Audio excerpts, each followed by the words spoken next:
총리님 잠시 나오시겠습니까?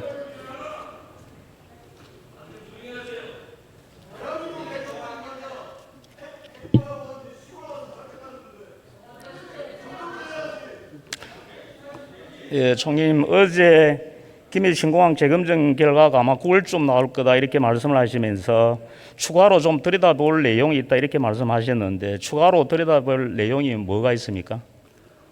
제가 들여다보는 게 아니고요. 그 위원회는 그냥 총리실이 설치만 해주었을 뿐 독자적으로 운영을 하고 있고 또 총리는 그 위원장과 일면식도 없고 또 내용을 확인하지도 않습니다. 그런데 이제 제가 그 대정부 질문에 나와야 되기 때문에 현재 상황을 물어보았더니 아마 곧 그 위원회에서 결과를 발표할 것 같다. 그리고 원래 그 이제 세계 항공기구입니까? 이카오라고 그쪽에 뭐 질의한 게 있는데 그 내용이 아직 안 왔고 또 다른 문제를 좀 확인할 것들이 있어서 확인 중이다 이렇게만 보고를 받았지 자세한 내용을 보고받지는 않았기 때문에 제가 드릴 말씀이 없습니다. 정확하게 9월 말에 발표한다 이것도 정확하지는 않네요. 예, 정확하지는 않습니다. 그냥 그래도 제가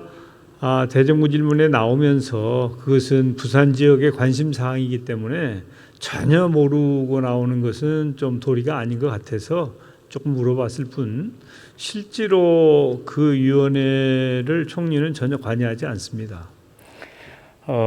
지금 부산의 일각에서는 발표 시기를 좀 정치적으로 조절하고 있는 게 아니냐. 내년 4월 부산시장 보궐선거가 있습니다. 그래서 이런 오해를 받지 않도록 발표를 빨리 당겨주시는 게 맞지 않는가 하는 생각이 듭니다. 그건 뭐 제가 당기고 안 당기고 할 일은 아니고요. 그것은 그야말로 100% 위원회 결정에 따라서 시기도 정하고 내용도 위원회가 알아서 하도록 그렇게 하겠습니다. 전혀 관여하지 않겠습니다. 지난 12월 달에 검증위원회 결성되고 벌써 9개월째입니다. 검증할 것은 이미 다 했다고 생각을 합니다. 이걸 발표를 하려면 여러 가지 발표 형식이나 주체 이런 것도 굉장히 중요하다고 생각을 합니다. 혹시 그 부분에 대해서 보고를 받으신 게 있습니까? 없습니다. 원래 그 위원회는 그 지역 5개 부울경 이제 이 경북 대구 경북 요 5개 시도의 단체장들이 그 국무총리실에 좀 다시 한번 검증을 해 봐달라. 그래서 검증위원회가 만들어졌고 국무총리실은 그 검증 결과를 존중해서 그 결과대로 그냥 할 겁니다. 일체 다른 영향력을 행사하거나 관여하지 않겠습니다. 가덕 신공항은 문재인 대통령 공약사항인 거 아시죠? 국회의원 부산에서 5명 만들어주면 가덕 신공항 만들어주겠다고 약속을 하셨습니다. 그건 뭐 공약은 아니고요. 그런 말씀을 하셨습니다. 말씀이 딱 그 말씀은 아닌 것 같은데 뭐 유사한 말씀을 하셨다고 제가 들었습니다. 제가 그 부산에서 여러분들이 오셔서 저한테 대통령께서 그 말씀을 하신 적이 있다 이렇게 말씀은 제가 들었습니다만은 공약은 아닙니다. 대통령께서 꼭 이 말씀 약속을 지킬 수 있도록 건의를 해주시면 좋겠습니다. 2단계 공공기관 이전에 관해서 여당은 지금 계속 연기만 피우고 있고 미적거리고 있는 것 같습니다. 우리 당정 간에 조금 이렇게 교감이 된 게 있습니까? 아직 없습니다. 아시는 것처럼 이 공공기관 이전과 관련해 가지고는 정부의 어느 부에서 특정 장관이 관여하고 있지는 않고요. 국가균형발전위원회에서 대통령 직속인데 균형발전위원회에서 1차 공공기관 이전한 성과에 대해서 검토를 하고 그 토대 위에서 2차로 이전을 어떻게 할 것인가의 밑그림을 그리고 있는 그야말로 검토를 하고 있는 그런 상황이어서 그 내용들이 정부 내에 공유되지도 않고 또 저 자신도 이제 그런 걸 하고 있다고 하는 보고만 받았지 직접 보고를 받거나 한 적이 없습니다. 지금 이 정부 2년도 안 남았는데 이 정부 안에서 가능하겠습니까? 두고 봐야 되겠습니다. 지금 이제 그거 말고도 혁신도시 지정과 관련된 입법이 이루어졌거든요. 그래서 혁신도시 지정 신청이 이미 들어왔습니다. 그래서 그 부분은 법에 따라서 아마 정부가 판단을 해야 될 터이고요. 그 이후에 준비가 되면 할 수도 있고 또 그러나 제가 보기에는 이제 1차 혁신도시 이전을 해서 나름대로 수도권의 인구 집중을 좀 지연시킨 그런 성과는 있는데 이게 얼마나 성과가 있는가에 대해서 아직 확실한 결과가 나오지 않은 상태여서 이게 성과가 있고 2차 공공기관 이전을 하는 게 좋겠다고 하는 확증이 서야 그래야 실행할 수 있을 터이어서 지금으로서는 아직 확정된 어떤 정부 정책도 없는 상태이고 또 그게 이 정부 내에서 될 거다 말 거다라고 제가 확언 드리기가 어려운 상황입니다. 완전히 공수표될 가능성이 높네요. 제가 총리님 말씀 들어보니까 이게 지금 되려면은 지금쯤 로드맵이 나오고 이 정부가 끝나기 전에 어떻게 해야 되겠다는 로드맵이 나와야 되지 않겠습니까? 지금 제가 말씀드린 것처럼 균형발전위원회에서 검토는 하고 있다 이렇게 말씀드렸으니까요. 그 검토가 이루어지면 정부에서 절차를 밟을 수도 있겠죠. 그렇지만은 아직은 그런 단계에 이르지는 않았다 이렇게 말씀을 드리는 것입니다. 조금 전 총리 국토장관께서 조금 전 답변에서 지금 현재 정부 대책으로 부동산 상승이 멈췄다 이렇게 말씀하시는데 우리 총리님도 그렇게 생각하십니까? 예, 저도 그렇게 보고받고 있습니다. 지금 민간 통계는 그렇지 않은데요. 통계가 사실은 왜 이렇게 다를 수 있을까? 네, 뭐 그게 실거래가 기준도 있고 호가 기준도 있고 뭐 하여튼 샘플링을 어떻게 하고 그런 것 등등에 따라서 다른 것 같은데 그래도 정부로서는 정부의 공식 통계에 의존하는 것이 옳고 다른 통계가 있으면 이런 것도 있구나 하고 참고하는 수준이면 된다고 봅니다. 그래서 정부 통계는 공식 통계는 일단 그 상승세가 멈췄다. 아직 뭐 이렇게 하락하거나 그러지는 않고 상승세가 멈춘 상태로 이렇게 통계가 나와 있습니다. 그리고 실제로 뭐 분위기도 시장 분위기도 좀 관망하는 분위기인 것 같고요. 총리님께서는 지난번 국회 답변에서 전국민 무료 독감 백신이 현실적이지 않다 이렇게 답변을 했습니다. 예, 그렇습니다. 지금도 그 생각에 변함이 없습니까? 예, 그렇습니다. 좀 말씀드릴까요? 네. 예, 원래 작년에 1,300만 명에게 무료 접종을 했습니다. 그런데 금년에는 이제 혹시 그 코로나19하고 같이 독감이 오면 이게 더 위험스러울 수 있다 싶어가지고 600만 명분을 추가로 무료 접종을 확보를 했습니다. 그래서 1,900만 명분을 확보를 했고요.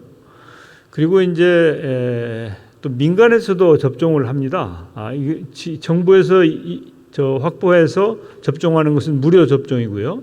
그래서 민간에서 접종할 수 있는 것이 한 1,000만 명분 정도 이렇게 됩니다. 그러면 합치면 약 3천만 명, 전체 인구의 한 60% 정도가 되는데 그 정도면 적당하다라고 하는 것이 전문가들의 판단입니다. 아시다시피 백신은 여러 개월 전에 주문을 해놓고 그 백신을 쓰지 않으면 그냥 폐기 처분해야 됩니다. 그래서 정부로서는 얼마를 주문할까를 정말 면밀하게 검토를 해서 합니다. 왜냐하면 상당량이 폐기돼 버리면은 거기에 대해서 실질적인 책임 혹은 도의적인 책임을 져야 되기 때문에 그렇습니다. 그래서 금년도의 코로나19 상황까지 감안해서 최적의 수량이 얼마일까? 그게 약 3천만 정도. 그리고 정부가 그중에 3분의 2 정도는 정부 예산으로 하고 나머지는 시장에서 이제 이 민간의 의사들이 병의원에서 이렇게 하도록 하자 해서 해놓은 상태이고요.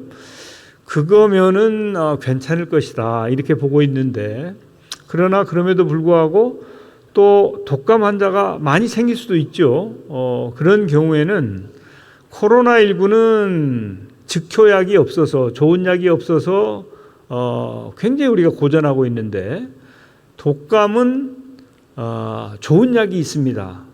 타미프루라고 하는 좋은 약이 있는데 그 약을 건강한 사람이 쓰면 거의 다 낫습니다. 며칠 안 걸려서.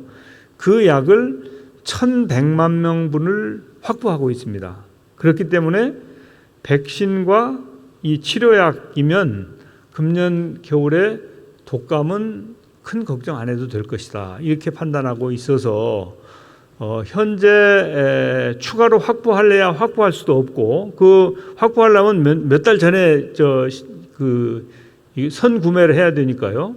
물량도 없을 뿐만 아니라 1,000만 명분은 이미 시중에서 이 민간에서 하도록 되어 있기 때문에 물량도 없고, 또 그것을 추가로 더 써야 될 이유도 발견하지 못하기 때문에 현재 정부가 최선을 다해서 이거다라고 판단한 방안 그대로 실행하는 것이 최선이다라고 하는 것이 저의 입장이고, 중대본이나 중수본도 똑같은 입장입니다. 지금 여러 가지 말씀나는 통신비 지원을 백지화시키고 독감 무료 백신으로 이번에 4차 그건 서로 별개의 문제죠. 예. 근데 백신에 관한 한 그렇다는 말씀입니다. 통신비하고 관계되어서 제가 말씀드리는 건 아닙니다. 네, 알겠습니다. 코로나 자가 진단 키트가 100여 개국에 수출을 하고 있는데 우리나라는 왜 사용을 못하죠? 예, 외국하고 우리하고 조금 다른 점이 하나 있습니다. 우리나라는 진단을 매우 정확하게 합니다. 상대적으로 그 다른 나라들에 비해서 확진자 수가 우리나라가 적은 것은 알고 계시죠.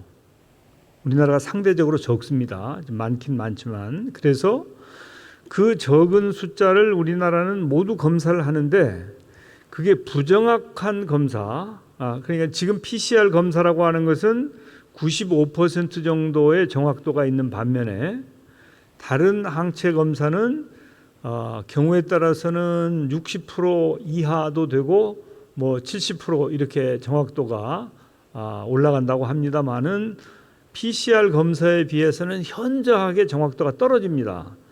그래서 수만 명의 환자가 발생하고 신속하게 검사를 해야 되는 나라의 경우에는 그게 의미가 있습니다. 일단 빨리빨리 확인할 수 있으니까요. 근데 우리 경우에는 하루에 한 2만 명 정도 지금 검사를 하고 있는데 정확한 PCR 검사로 다 이걸 감당할 수 있기 때문에 정확하지 않은 다른 방법의 검사법을 우리가 쓰는 것은 지혜롭지 않다라고 하는 것이 감염병 전문가들의 판단이어서 우리는 그 약을 쓰지 않고 있는 것입니다.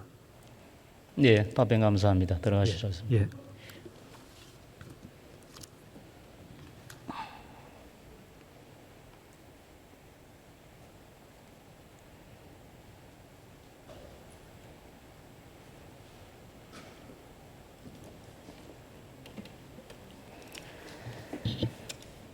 존경하는 국민 여러분, 평등과 공정 그리고 정의를 내세운 문재인 정부가 출범한 지 오늘로 1226일째입니다. 지금 대한민국은 조국 딸 입시 비리 사건, 윤미향의 정의연 사태, 추미애 장관 아들 특혜국 등으로 불평등, 불공정, 불의로 들끓고 있습니다. 국민들의 분노하고 있습니다. 여기에 대해 대통령마저 국민들의 속을 썩였어야 되겠습니까? 대통령은 경자유전의 원칙을 천명한 헌법 가치를 훼손했습니다. 거짓과 속임수로 농민만이 살 수 있는 농지를 매입했습니다. 대통령이 농민들의 밥상에 슬그머니 숟가락을 얹었습니다. 정의와 공정을 내세우면서 장관에서부터 대통령까지 특권과 반칙에 물들어가는 이 정권, 위대한 국민 여러분, 지금 과연 우리는 공정하고 정의로운 나라에 살고 있습니까? 경청해 주셔서 감사합니다.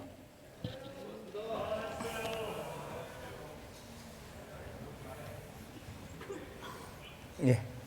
안병길 의원 수고하셨습니다. 다음은 서울 광진을 출신의 더불어민주당 고민정 의원 나오셔서 질문해 주시기 바랍니다.